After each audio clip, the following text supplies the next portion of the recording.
Hello, everyone. This is the JupyterLab weekly meeting. This is a place for members of the community to connect and share, share projects and ideas and to ask questions. And so, everyone's welcome and everyone can add agenda items and everyone can participate in kind of whatever way you want. So if you want to just join and listen in, that's also fine. We have something like 9 people here today, and we've got a few agenda items. So the first one is me. So I'll just go ahead and quickly say I have a link in the meeting notes to a proposal to use the old notebook meeting slot as an open office hours. So it's a proposal that we have an event every week where maintainers, other core devs, maintainers like us, and members of the community can come and just, if you need a feedback on a PR that you're working on, or if you're a community member and you're like having the problem with some bug and you need help with it, or you're like making an extension and you need like, how do I add a button to the cell toolbar? So the idea is let's use the old notebook meeting slot for this office hours every week that we can all come and bring our work and just do things that benefit the Jupyter community together and to kind of collaborate. So there's a link to that proposal in the meeting notes.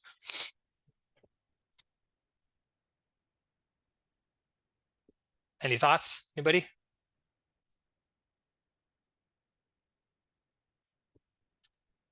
All right. I feel like that's a really cool idea, but I'm kind of wondering if that would change what this meeting is. Like, how do we even define this meeting? It's a good question. I think yeah, I see the office hours more as a working sort of meeting where people can directly get help in the meeting. That's kind of how I view it. And I think this meeting is not quite so directly get help within an issue right now sort of thing. Okay, yeah, totally.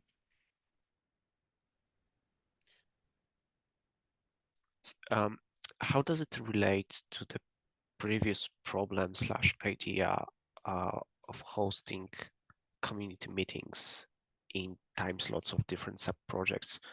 And I'm asking because maybe that is a good slot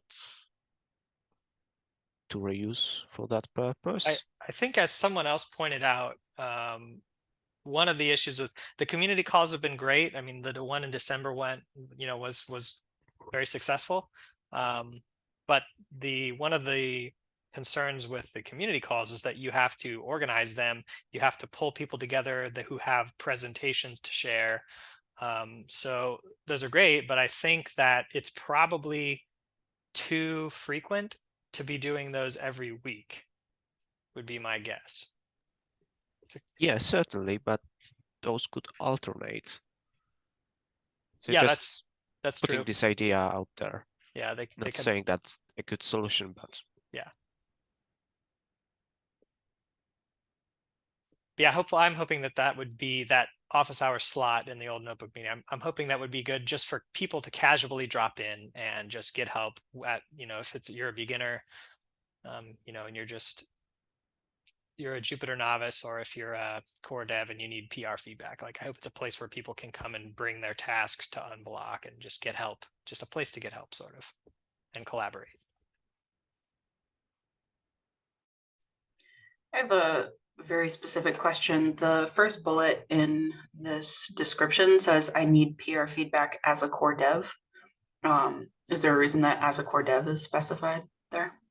Just to point out that, the idea would be for it to be an open meeting for collaborating. So at whatever level you're at, if you're a novice or if you're a core dev, we all, I think, have reached times where we need feedback or we need help on something or we're blocked on something. And the idea would be bring it to this time slot, and then hopefully some other people will be on there who can help you get stuff done. So the intention isn't that non-core devs wouldn't come for PR feedback in that time. I think anybody I think I would encourage to come to that. In All right, that case, I think a really effective way to advertise this so that folks show up and it's, you know, really taken advantage of would be to include it in the message that goes on to every new PR. You know, if you it's a great would idea. like to talk about this in person, come to this time slot.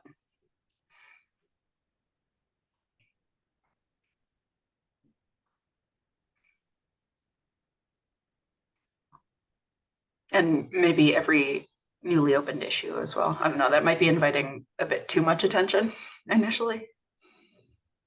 Yeah, that's a great idea. All right. I took some notes for that. Thanks for bringing that up. Anybody have anything else? Cool. I think we can move on to Mike. All right. So the big news of the week is that JupyterLab 4.1 is out, and we've got quite some feedback, but thankfully nothing major really happened, and we didn't break any deployments. Unfortunately, there are some regressions. One is that Mac users with national keyboards cannot type certain characters. I've linked a pull request which is trying to fix that. If anyone is willing to review, I would appreciate that, especially if they are a user of Mac and have German or French or any other specific keyboard. Because the other alternative to the approach taken in that pull request is just reverting the feature which is causing that, but that would be like the last resort. So let's try out what avenues we have before resorting to that. There is also one regression which is related to typing in widgets which are embedded in Shadow DOM, and that's possibly something to discuss with Gabriel and Nicola, but I think they are not on the call right now. But briefly, the problem is that the way that we try to filter out shortcuts from becoming active when user is typing is that we have a selector, and this selector has a part which is saying if user has focused an element which is not editable, like not an input, not a text area, then run the command. But unfortunately, this doesn't work in Shadow DOM when Shadow DOM is on the way. And I'm working on a solution in Lumino to allow an extended syntax for selectors, but would really appreciate feedback from people who are more knowledgeable or have more experience with that and any potential pitfalls, although it seems like a reasonable solution to me. So that's again linked in the notes. And the final issue that I would like to ask for some help with is about CI on the older branch for OX, which is currently failing on one test, which is building a custom extension. And I don't really see why it is failing. And the details are in the issue, which is again linked in the notes. If anyone has time to offer a suggestion like how to debug that or so this test failed before, I would really appreciate. And I'm creating a draft blog post which we can discuss, but I think for now there is not much content in there for announcement about JupyterLab 4.1 and Notebook 7.1.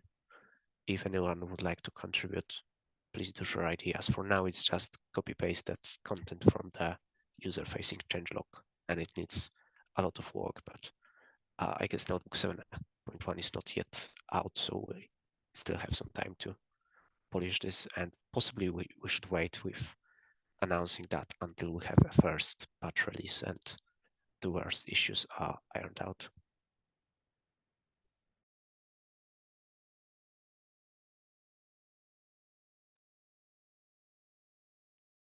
Yeah, thanks for that release, Mike. Does anybody have anything else? Other thoughts? Thanks also for drafting the blog post about that. I'll take a look at that. It's a very rough, like, it's literally just a copy of user-facing notes for now. One more thing, after the release, I switched the milestones on issues, so that's taken care of, and I did my best to either switch the issues and pull request to 4.1x or 4.2. But if your issue has been relabeled,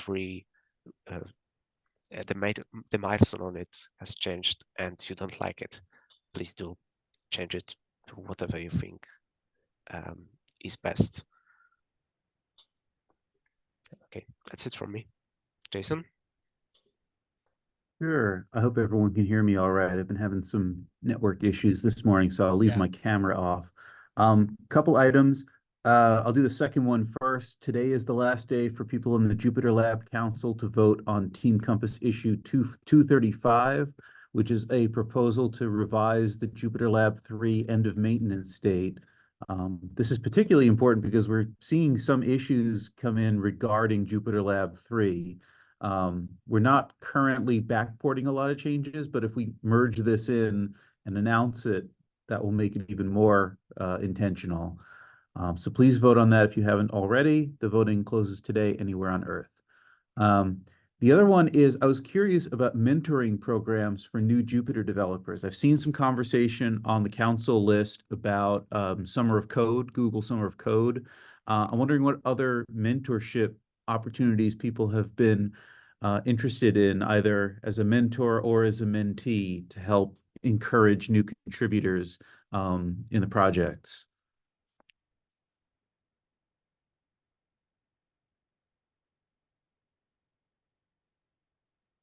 For JupyterLab, I am not aware of any. Okay. I know that the Jupyter team, they've used the Outreachy program. Oh, Outreachy, yeah. Have we participated in that? The people of the hub for Jupyter Hub, they've used that program. Okay. And I've been involved in the Major League Hacking program, but for the JupyterLab Kit extension. That one is a bit more tricky because the initiative doesn't come from the community, like the dev community. It comes from companies that want to train students and in the same times improve open source code. So yeah, but okay, that can bring students, let's say, or new contributors.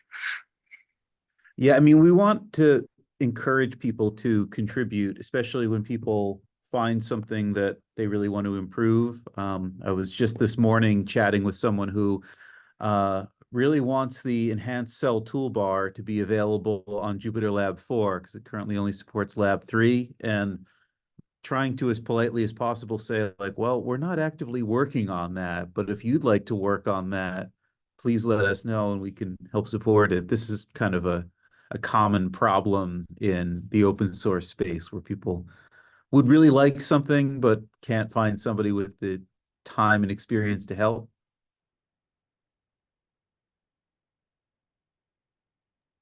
Thanks at least for giving him a feedback. Yeah. Again, trying to be as direct as possible without being dismissive. No amount of additional comments is going to change the priority on this because we've kind of moved on from that as a primary focus of discussion. So I had linked to a previous discussion on similar topic. I of think I linked mentoring. your, Mike, I think I put your link on under his bullet points to the wiki. Is that what you're talking about? Nope. On the discourse, I've just added that to the notes as well. And that includes the Jupyter Hub team explaining how they participated in Outreachy. But of course, there are also other programs like that, and individual contributors may have participated in them before, but there is also workshops on large conferences, which are possibly a good way to introduce people who are not necessarily students, but possibly already programmers who are interested in open source if they are attending these kind of conferences. And maybe that's something to consider planning for if you're attending a big conference which has workshops, and like creating an extension or contributing to JupyterLab, just showing the workflow and helping with some good first issues. I put out an email about this. Is anybody else planning to be at SciPy this year in the beautiful Pacific Northwest in July? I saw Steve, who's not on the call right now, said he was interested.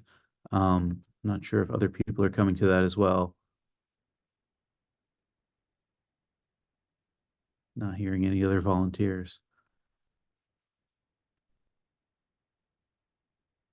Seriously, if you think it rains all the time in the Seattle area, come to Seattle in the summertime. You'll be amazed.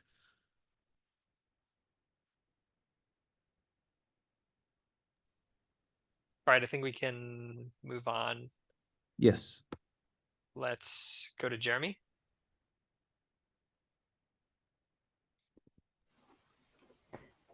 Yeah, so we have the JupyterLab Follow 1 release final, but we also have now the Notebook 7.1 RC, so it's still in RC. It was a bit delayed, but if nothing comes up, I think we could just promote it to final very soon, coming days, and then follow up with what we were saying about the blog post for both releases. That would be nice.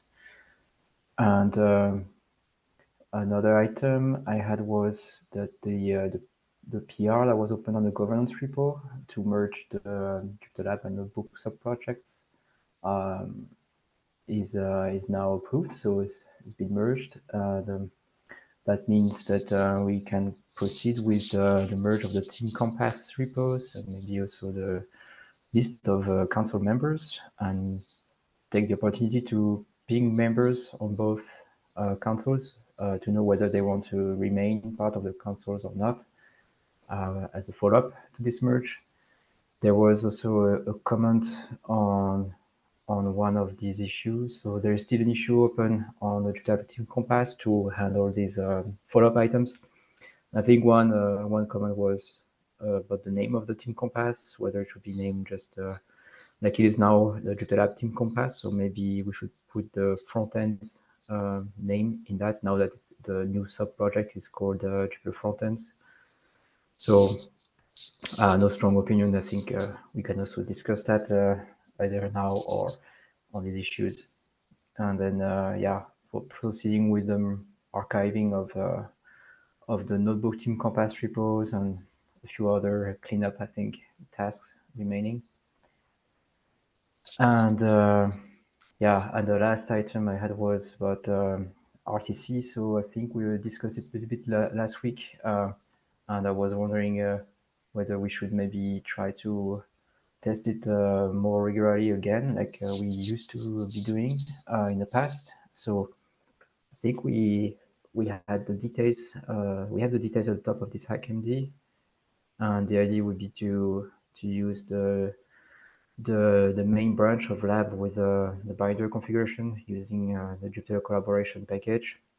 And I guess we could try just a few minutes during each call and see how it goes, or maybe at the end, depending on how much time we have. But I guess that could help catch a lot of issues, or at least consolidate RTC because it's very difficult otherwise to find a group of people who can just meet up at a specific time and try to break RTC or see if it works. So yeah, if you have objections on that, or if you would like to resume it, yeah, I think that would be great. Yeah, I mean, if we have leftover time, I feel like that's a good thing to do. Yeah, unfortunately, I think the binder. Yeah, I noticed the same in a recent PR. It doesn't seem to be building anymore. So I don't know. It's very like hit and miss when it comes to building from the main branch, because there are just so many things that it has to compile that it often times out, and any single thing in this process, if it fails, the entire process fails and you don't get binder built, and you need to start again, and it can take 15 minutes or 20 minutes.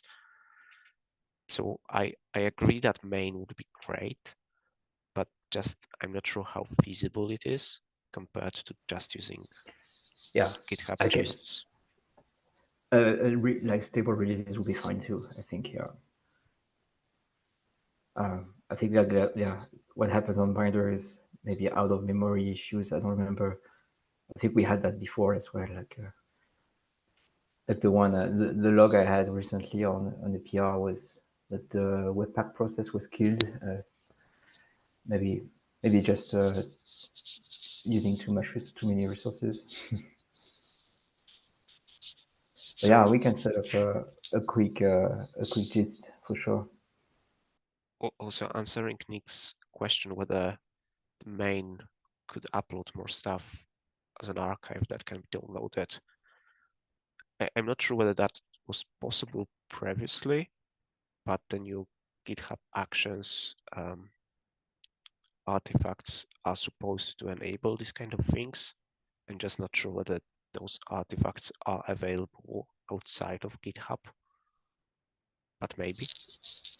Yeah, I wonder if you need to be logged into GitHub, right, to download the artifacts, because otherwise we have the wheels and everything built on each commit on main already with the check release workflow.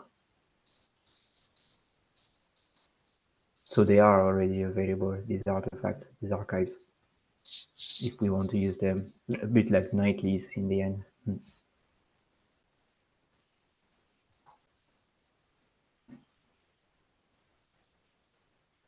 Yeah, so yeah, that's all I had.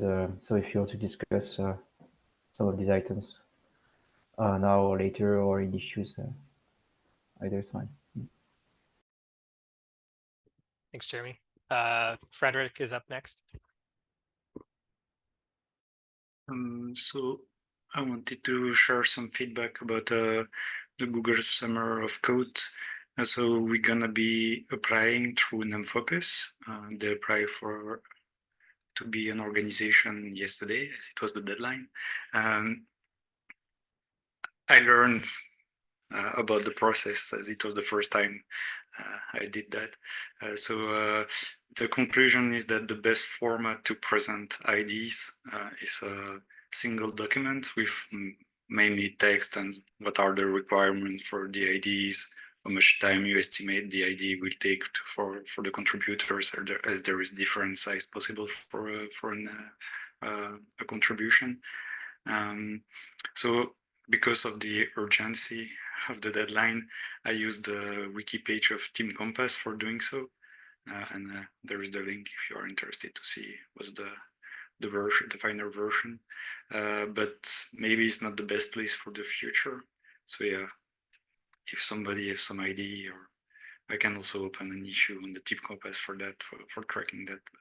Maybe to figure out what's the best solution for storing that kind of information.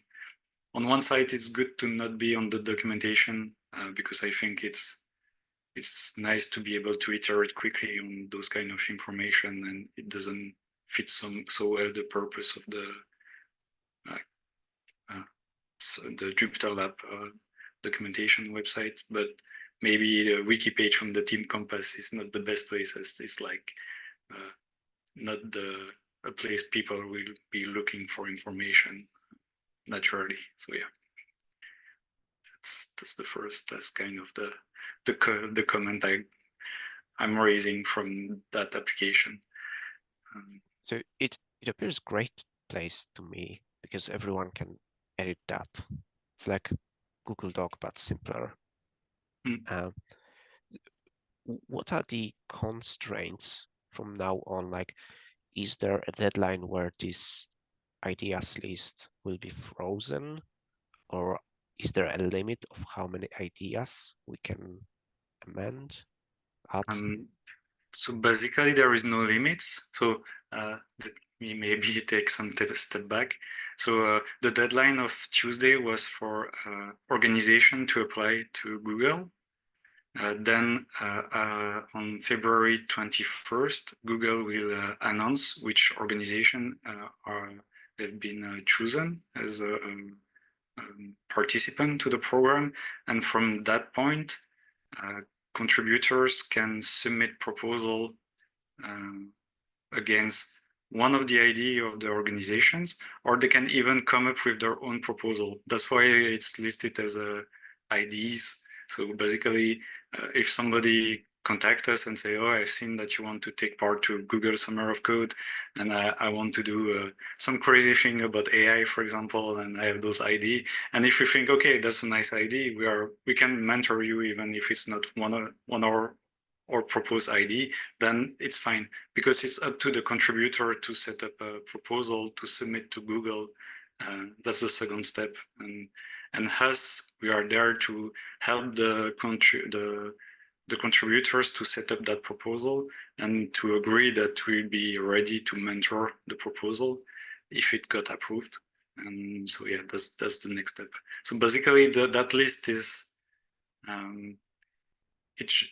like, for what I understood, it should be fairly stable in the sense that it should not be updated, because at least after February 21st, when the contributors will start to look at all the organization and what are the IDs that are proposing. So at that point, it should be listed. But I don't know if Google is looking so much into the detail of every ID. I don't think so, especially because we are coming under non-focus umbrella, so there is plenty of projects that are coming under the same umbrella, so plenty of IDs. So yeah, and officially there is no limit on the ID list. It's just what the Google guidelines is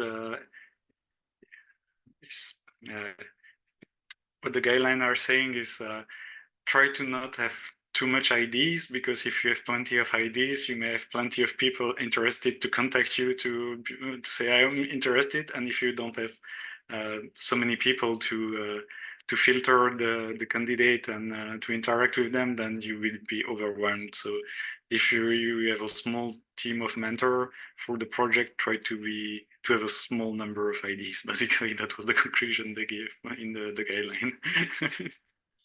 So the takeaway I hear is that if anyone on this call wants to contribute and mentor, you can add 2 or 3 ideas, but don't add another 10 because it will overwhelm us. Yeah. That's also why I said basically, if you have an IDs, that means you are ready to be a mentor of that ID. So that's a way to filter things. Because I mean, we all here in this call have plenty of IDs, but don't have so much time. So that's basically the trade-off. Like, if you place an ID, that means either you or at least somebody that you know is ready to be mentoring that ID if some contributors are interested of actually doing the job for that ID.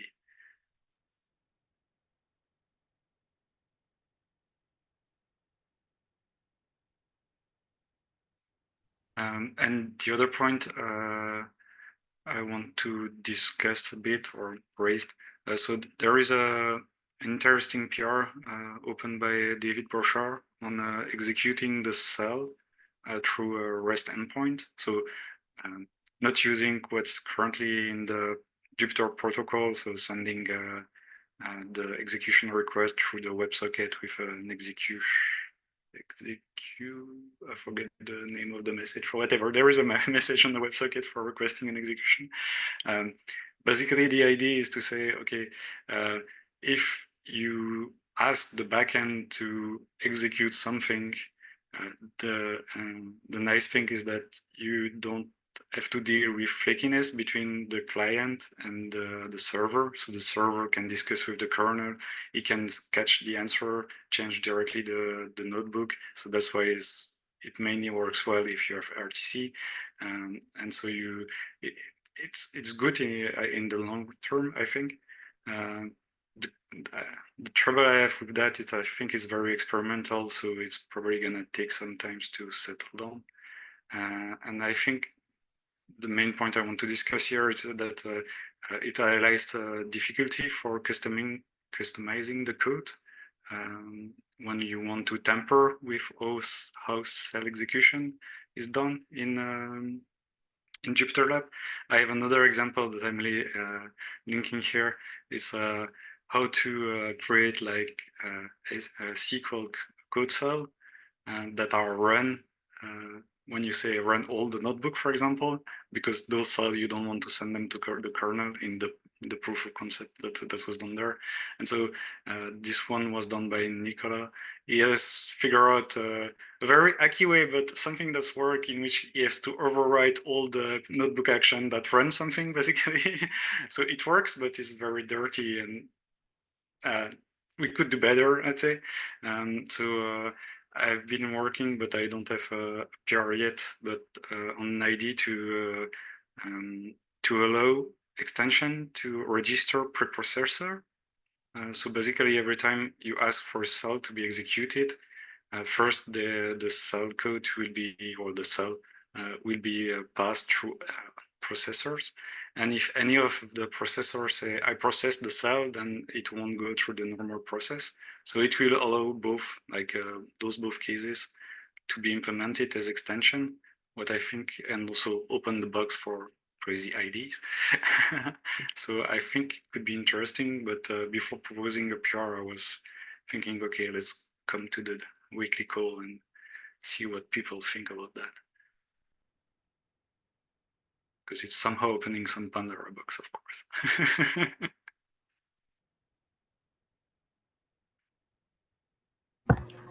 Yeah, I mean, in all these things, it's kind of like how we had to start with Jupyter LSP, like going straight to a merge into main is really hard, right? Like now everybody has to think about all these things, you know? So if it can be an extension first that people can try out, then it's definitely worth a shot, because then you ship software that people can use. But like that sounds super breaking, so probably can't land in 4.1. Your extension isn't aware of these preprocessors, like you're going to be confused from the outside if it just doesn't run for some reason, or the event that would happen on the other end of it doesn't fire, or a billion other things. But I mean, is this a thing that more pluggables, like all of the actual execution is handled down in the services package, which is the least extensible part of the entire application? So if in building an extension, you found an extension point that would be useful for services to offer, then that would be reasonable. But already coding for this particular REST API that doesn't exist on any server implementation right now, I don't see how that could land in main in an effective way.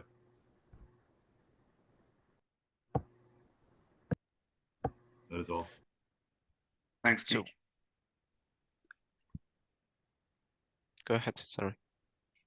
No, go ahead, Mike. Okay. So I think we have a big problem with this file, which is modified in the pull request, which David sent. And that file is in the notebook package, so above services, and it's called actions tsx, and it has like 4,000 lines of code. And it hides a lot of complexity in privates, and has lots of static methods which are responsible for different actions in the notebook. I understand why it came to be like that, but it's really not extensible. And I like when you were saying that you want to allow customizations, my first thought was, what if each action was, it already is, but if it was a command that you can swap, so each actions are later bound to a command executed as a command. What if we had a more granular composition of like how these actions are implemented, so that you can change a single action? It wouldn't allow you to have multiple like preprocessors, as you say, but from what you described, your idea, the preprocessors couldn't coexist, or could they? In what I'm proposing, they could, because otherwise it's going to be tough to say which one is the winner, because it's going to be the last one, the last extension loaded, that's going to be the winner. So if we go the route of having preprocessor, we should accept a list of it with some ranking or something like that. But Okay, I like your idea about command. The trouble is, it's like that we need to create commands that are not public, because like when you want to run cells, the trouble of running cells is that we have, I think, 7 actions that are running cells, that at the end they call all the same. I think it's called private.run cell singular. They all call that one, following different path, and basically that's the one that that people are interested to change, like to tune the behavior. And the trouble of having comments is that it means that if we want to move that part in a command, then that command won't be receiving a JSON-able input. Yeah, that's not a good idea for it to be a command, but like a plugin which provides implementation, and you could swap, like that would be something like a cell executor, and everything goes through that, and then if you want to swap it, you can. Yeah, that's like more consistent with the extension mechanisms that we already have.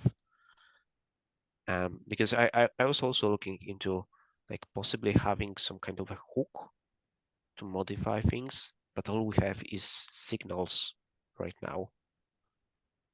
At least I'm not aware of a hook implementation, which is of course easy because you can have a callback or something. And would that be only a preprocessor for this single action, or and all other actions would be not modified? At least for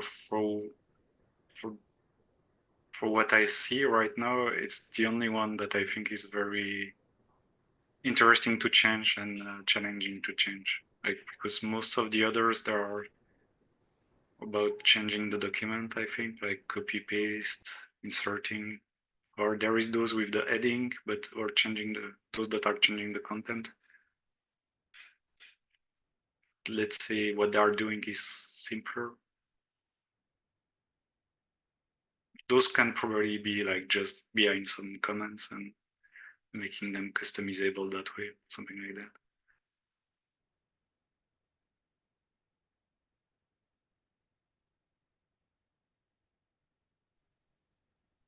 All right, does anybody have any additional thoughts before we go off the record?